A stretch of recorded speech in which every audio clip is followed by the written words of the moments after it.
Hey there, how you doing? Charlie Winters here with horse racing and football tips for Saturday the 4th of May. Well, I haven't put the bet on yet, so it's a bit hard, I think, for you to see. So I'm going to talk you through it. I'm going to clearly read the horses' names out. If you want to get a pen and paper or pause it, I don't know how well you can see it. I know in the past people have said that it's blurred. But anyway, let's get into it for the sake of Valentino. So the football bet will be in the description. Just give me a couple of minutes after the launch of this video and it'll be all good to go. Very interested in football. So let me get into the horse racing. The first selection, well, basically this is, I think it's a 7 pence each way, lucky 63. Comes to about a tenner, £9.92 I think. 7 pence each way, lucky 63. So the first selection is Mum's Tipple in the 145 at Newmarket, paying 6 places instead of 4 with Skybet. I think this horse has been prepped for this race. It's had 3 runs already on the all-weather. I do believe it's gradually improving its runs and fitness. Yeah. I'm not convinced by the draw in stall 1, but I do think that whatever it does, it needs to end up roughly about draw, like the line of draw 7. So it needs to come across. I think they'll be favoured in the middle.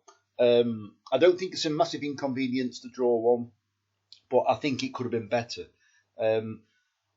One of Richard Hannon's horses has beaten a lot of these horses recently. I can't remember what it's called, but a lot of these horses ran behind one of Richard Hannon's, also owned by the same connection. So they'll have a good idea what kind of horse they need to beat a lot of these horses already. I think Mum's Tipple has got a decent chance. Ryan Moore, I don't think has ever ridden a winner for me, and he takes them out. So fingers crossed it happens for the first time. The second selection is Bo Pedro at 10 to 1 in the 220 at Newmarket, 6 places instead of 4. I've backed this before. David O'Meara, I believe it's Daniel Tudhope. Decent chance on the handicap. I have actually noticed that it's relatively recently been bought by Jorginho Rutter. That guy actually plays for Leeds, and they're in at 12:30 kickoff. I think it's quite interesting the fact that he's got a runner. So 12:30, 1:15. So actually, his match will just be finishing at 2:15, just as his horse runs. How's that? So Jorginho Rutter plays up front for Leeds. So, but I haven't gone for it purely for that. It was just a coincidence.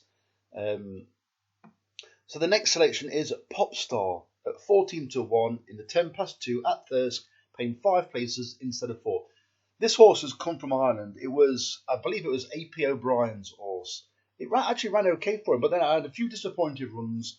It actually started favourite on its debut, ridden by Ryan Moore. So I think they must have thought a bit of something about this horse.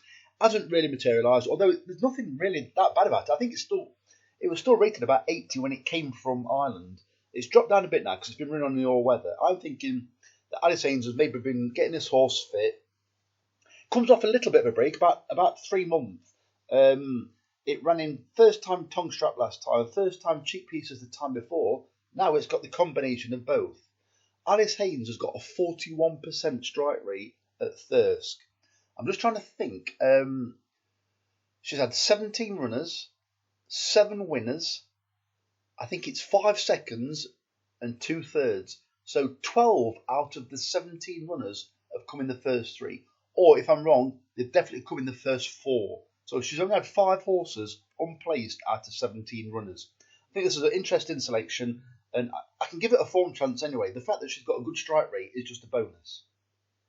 The next selection is Redana at 17 to 2 in the 240 at Thirsk, in the Thirsk Hunt Cup, paying 6 places instead of 4. It's an old boy now, but I think it's only an average race.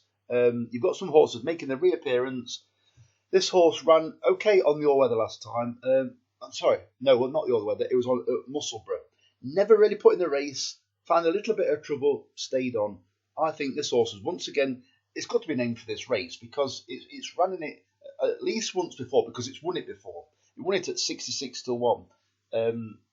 Draw's okay. I think it's drawn about 6. Paul Mulrennan on board. I think it'll run its race. I think it's got a good chance of a place at least. The next selection is Harry Did at 11 to 1 in the 5:15 at Newmarket, 6 places instead of 4. Another Harry Eustace horse. Unfortunately, the horse yesterday was pretty much useless in its running. Faded away, didn't really find anything. But this has had a recent run. I think it'll appreciate the turf, and it's handicapped to run competitively. I won't say it's particularly well handicapped. We don't know exactly how good it is on turf, but it's been consistent so far on the all-weather. Had a recent run, and I think it's due to run well. The final selection is Maxident at 9 to 2 in the 2:45 at Goodwood, paying 3 places instead of 2. I think this horse will go to the front and be hard to beat. It rallied well over 2 mile 2 on heavy ground at Pontefract.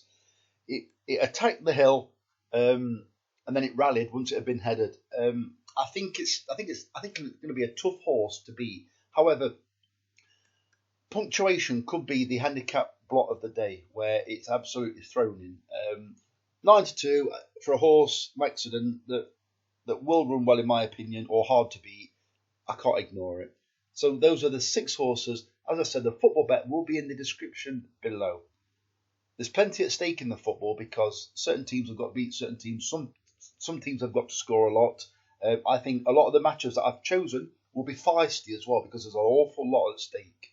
So, the very best of luck. Charlie Winters, over and out. Cheers, mate.